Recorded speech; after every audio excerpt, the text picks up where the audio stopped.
Malam teman-teman Anis Kembang Mania. Kita berjumpa lagi malam ini.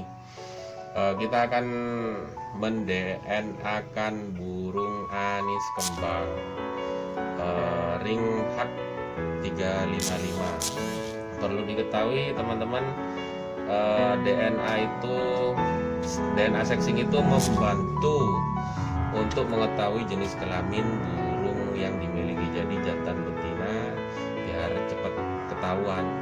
Terus yang kedua, biasanya DNA itu diperuntukkan untuk burung yang ragu, jadi jantan betinanya ragu, karena burung anis kembang ini termasuk burung yang monomorfik. Teman-teman, kita akan mengambil sampel DNA-nya menggunakan sampel darah, teman-teman, karena sekali lagi untuk menggunakan penggunaan sampel darah itu keakuratannya 99,9%. Jadi keakuratannya hampir sangat akurat karena sudah 99,9%.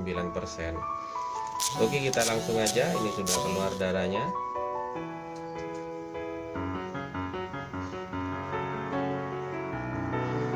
Jadi bagi teman-teman yang ingin DNA burungnya, monggo bisa langsung hubungin saya.